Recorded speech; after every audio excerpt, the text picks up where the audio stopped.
سانحہ جڑامالا 16 اگست 2023 آج پاکستان میں بسنے والے تمام مسیحی بلکہ پوری دنیا میں جہاں جہاں بھی پاکستانی مسیحی رہ رہے ہیں آج 16 اگست کو یوم سیاہ کے طور پر منا رہے ہیں۔ پاکستان کی تاریخ میں اتنا سنگین مظالم سے بھرپور چیخ و پکار اور ہاہاکار سے بھرپور دن شاید ہی تاریخ نے دیکھا ہو۔ بدقسمتی کی بات یہ ہے کہ مسیحیوں پر تشدد کیا جانا تو معمول کی بات ہے، لیکن آج کے دن 2023 میں تاریخ میں سب سے زیادہ مسیحی عبادت گاہیں جلانے کا ریکارڈ بھی قائم کر دیا۔ حکومت بے بسی کے ساتھ سارے منظر دیکھتی رہی۔ قانون نافذ کرنے والے ادارے خاموش تماشائی بنے۔ تمام ظلم و ستم کی داستانیں اپنی آنکھوں کے سامنے رقم ہوتے ہوئے دیکھتے رہے۔ یقیناً وہ خوفناک مناظر تھے۔ میری قوم کے لوگوں کے اندر ایک بے بسی تھی۔ پریشانی اور ہراس میں مبتلا یہ لوگ کوئی گھر یا چار دیواری تلاش نہیں کر رہے تھے، بلکہ اگر کھیتوں کے اندر بھی انہیں پناہ ملی تو انہوں نے پناہ لے لی۔ جوان بیٹیاں، بزرگ، ہماری مائیں، ہمارے بزرگ والدین آنسوؤں کے ساتھ اپنے گھروں سے نکلے۔ بے سر و سامانی کے عالم میں نوجوانوں کو پکڑ پکڑ کر مارا گیا۔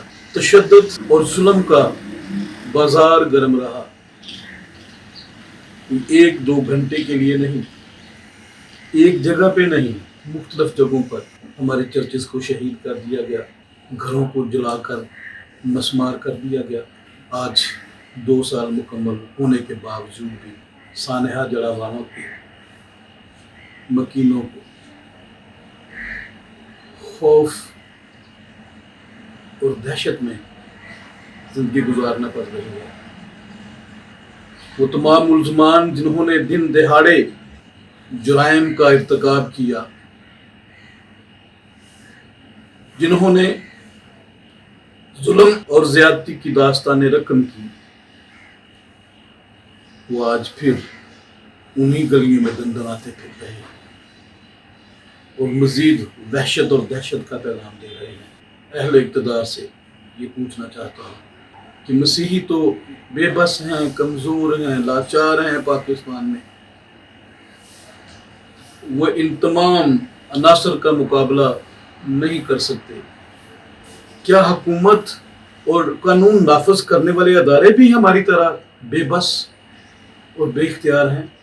شانتی نگر سے لے کر جڑامالا اور پھر دن دہاڑے سرگودا کے ایک بزرگ نذیر مسیح کو تشدد کے ساتھ ساتھ اس جہان فانی سے رخصت کر دیا گیا، لیکن آج تک مسیحیوں کا کوئی پرسان حال نہیں۔ کب تک یہ ہوتا رہے گا؟ کب تک پاکستان میں بسنے والے مسیحی ظلم کی چکی میں پستے رہیں گے؟ کب تک ہمارے لوگوں کے ساتھ انیائیں ناانصافی ہوتی رہے گی؟ کب تک ہماری جوان بیٹیاں بھاگ بھاگ کر کھیتوں میں چھپ کر اپنی عزت اور اپنی جان بچاتی رہیں گی؟ کب آنسو پوچھے جائیں گے ہمارے بزرگوں کے؟ کب ایک خاندان کے سربراہ کو یہ موقع میسر آئے گا کہ میں اپنے خاندان کے لیے بہترین محتمم اعلیٰ ہوں، میں اپنے گھر کی رکھوالی کر سکتا ہوں، میں اپنے بچوں کو محفوظ کر سکتا ہوں؟ کب تک ہماری قیادت جو ہے وہ سیاسی اعلی کار بنی رہے گی، کب تک وہ حکومت کو سب اچھا دینے کی رپورٹس دیتی رہے گی۔ افسوس کے ساتھ، انتہائی سخت افسوس کے ساتھ آج یہ بات کر رہا ہوں کہ جو ہمارے قیادت کرنے والے عناصر ہیں، خواہ وہ مذہبی ہوں یا سیاسی، انہوں نے ہمیشہ اپنی قوم کو اکیلا اور تنہا چھوڑ دیا۔ اپنے مقاصد کے لیے تو وہ ان ایشوز کو استعمال کرتے ہیں، لیکن قوم کے لیے وہ ایک ایسا رویہ اپناتے ہیں کہ جہاں پر قوم خود کو بے توقع سمجھتی ہے، خود کو بے بس سمجھتی ہے، اکیلا سمجھتی ہے۔ حکومت وقت، قانون نافذ کرنے والے ادارے، اور سب سے بڑھ کر جو ہماری عدالتیں ہیں، وہ بھی بے بس دکھائی دیتی ہیں۔ کہتے ہیں کہ اگر عدالتوں میں انصاف میسر ہو تو ملک تباہی کے دھانے پہ کھڑے نہیں ہوتے، لیکن یہاں پر عدالتیں بھی بے بس ہو جاتی ہیں۔ چند مٹھی بھر عناصر ہیں جو ملک کا امن تباہ کرنے کے در پہ ہیں، جو ملک میں انتشار اور نفرت کی فضا قائم کرتے ہیں، اور بدقسمتی ہے کہ ہماری حکومتیں اور ہمارے ادارے ان کے سامنے گھٹنے ٹیکنے پر مجبور ہو جاتے ہیں۔ پاکستان کے مسیحی تو یوم سیاہ منا رہے ہیں۔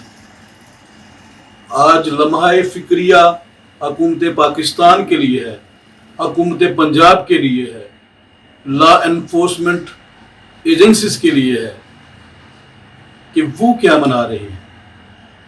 کیا وہ بھی ان دہشت گردوں کے ساتھ مل کر شادیانے بجا رہے ہیں، یا وہ اپنی مظلوم، بے بس، لاچار اور نادار اقلیتوں، خاص طور پر مسیحیوں کے ساتھ یوم سیاہ منا رہے ہیں؟ اس چیز کا تعین کرنا پڑے گا حکومت پاکستان کو۔ ہم بارہا یہ بتا چکے ہیں کہ ہم پاکستان میں امانت نہیں ہیں، ہم پاکستان کے باسی ہیں، پورے پاکستانی ہیں، مکمل پاکستانی ہیں۔ پاکستان کی بنیاد میں ہمارے بزرگوں کی قربانیاں چھپی ہوئی ہیں۔ پاکستان کو آباد کرنے میں جو کردار مسیحی اداروں کا ہے، کسی اور کا نہیں۔ پاکستان کو ترقی کی شاہراہ پر گامزن کرنے کے لیے جو کردار پاکستان کے مسیحی اداروں کا ہے، وہ کسی اور کا نہیں۔ مسیحی پاکستان کے خیر خواہ ہیں۔ آج پاکستان کے مسیحیوں کو غور کرنے کی ضرورت ہے، اس بات کو مد نظر رکھتے ہوئے کہ پاکستان کی تعمیر و ترقی میں ہمارے بزرگوں کا بہت بڑا کردار ہے۔ ہم اس ملک میں نہ تو پردیسی ہیں، نہ اجنبی ہیں، اور نہ ہی مہاجر ہو کے آئے ہیں۔ یہ پاکستان ہمارا ہے۔ ہم نے اس کے قیام کے لیے، ہم نے اس کی ترقی کے لیے، اس کی کامیابی کے لیے، اور اس کو سرسبز و شاداب بنانے کے لیے بہت بڑا کردار ادا کیا ہے۔ باقی بھی ہم اپنی زندگی کے ایام میں پاکستان کی سلامتی کے لیے کوشاں رہیں گے، لیکن ہم ایک سوال اپنی حکومت سے ضرور کرتے ہیں کہ کیا مسیحیوں کے ساتھ اسی طرح ظلم و جبر ہوتا رہے گا؟ کیا ہمیں ہر سال کوئی نہ کوئی ایسے ہی تحفہ ملتا رہے گا؟ کیا ایسے ہی شانتی نگر جلتے رہیں گے؟ کیا ایسے ہی کوریا، کلاں، گوجرا کو جس طرح آتش زدگی کا نشانہ بنایا گیا، کیا ایسے ہی ہماری مزید آبادیاں اور ہمارے مزید گاؤں جو ہیں وہ بولتے رہیں گے؟